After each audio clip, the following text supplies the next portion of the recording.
இது ஹனுமானின் வாழ்க்கையில் இருந்து பெறக்கூடிய வாழ்வியல் தத்துவங்களை சிறு கதைகளுடன் நிகழ்வுகளுடன் விளக்கம் ஆக கீழே வழங்கியுள்ளேன். 1. பக்தியும் பணிவும் இராம பக்தியின் உச்சம்.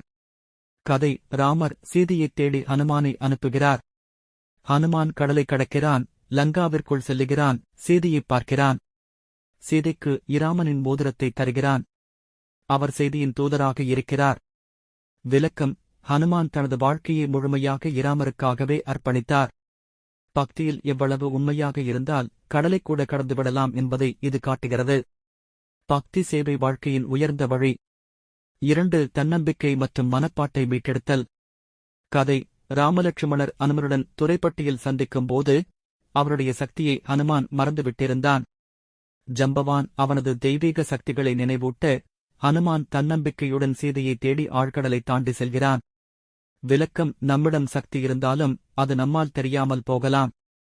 ஆனால் சரியான வழிகாட்டல் மற்றும் தன்னம்பிக்கையால் நாம் சாத்தியமற்றதை சாதிக்க முடியும். 3. நேர்மை மற்றும் உண்மைத்தன்மை ராமனிடம் நம்பிக்கை. கதை: சீதையைச் சந்தித்தபின் ஹனுமான் அவரை உடனே ராமரிடம் அழைத்து வர முயலவில்லை. அவரிடம் இராமனின் செய்தியை கூறி அவரை பாதுகாப்பாக வைத்துவிட்டு திரும்பச் செல்கிறான். விளக்கம்: உண்மையும் நேர்மையும் கொண்ட ஒருவன் செயலில் தவறாமல் இருப்பான். சீதையை பாதுகாப்பாக இருக்கச் செய்து அவரிடம் எதிர்பார்ப்புகளை ஏற்படுத்தாமல் விடைபெறுவது ஒரு நல்ல முடிவு. 4. தன்னலமற்ற சேவை லங்கைக்கு தீ வைத்தல். கதை: ராவணனின் அரண்மனையில் ஹனுமான் தாக்கப்படுகிறான். அவனை கயிறால் கட்டி வாலை எரிக்கிறார்கள். ஹனுமான் அதை தன்னுடைய வாய்ப்பு எனக் கொண்டு லங்கா முழுவதும் தீ வைக்கிறான். விளக்கம்: தன்னை இழிவுபடுத்துகிற சூழ்நிலையைக் கூட சேவைக்கு பயன்படுமாறு மாற்றிக்கொள்கிறான்.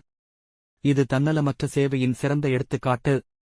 5. வீரம் மற்றும் தன்மீது நம்பிக்கை சஞ்சீவி பர்வதம். கதை: லக்ஷ்மணன் மயங்கிய போது மருத்துவ மூலிகை வேண்டப்படுகிறது. ஹனுமான் இமாலயத்துக்கு புறப்பட்டு மூலிகையை அடையாளம் காண முடியாமல் முழு பர்வதத்தையே தூக்கிக் கொண்டு வந்தான். விளக்கம்: செயலை நிறைவேற்ற வேண்டும் என்ற உறுதி இருந்தால் சிக்கல்களை மீற முடியும். நாம் செய்ய முடியாது என்ற எண்ணத்தை விட்டுவிட்டு முயன்றால் அசாத்தியமும் சாத்தியமாகும். 6. அடக்கம் மற்றும் தாழ்மை வெற்றிக்குப் பிறகும் பணிவு. கதை: லங்கை அழிந்தபின் ராமர் ஹனுமானிடம் எதையும் கேட்டுவிடலாம் எனச் சொல்கிறார். ஆனால் ஹனுமான் நான் உங்களுடைய சேவகனாகவே இருக்க விரும்புகிறேன் என்கிறார். விளக்கம்: வெற்றிக்குப் பிறகும் அடக்கம் இன்றி வாழ்வில் நிலைத்த வெற்றி இல்லை. ஹனுமான் போல தாழ்மையாக இருக்கும்போது எல்லா புகழும் நம்மை தேடி வரும். 7. அறநெறி மற்றும் அதிகார தக்க பயன்பாடு. கதை: ராமரின் ஆணையை மதித்து தனது வீரத்தையும் சக்தியையும் தவறான வழியில் பயன்படுத்தாதவர் ஹனுமான்.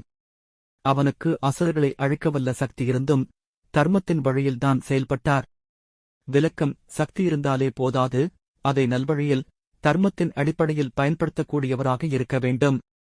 இந்த கதைகள் அனைத்தும் ஹனுமானின் நற்பண்புகளை வெளிக்கொணர்கின்றன.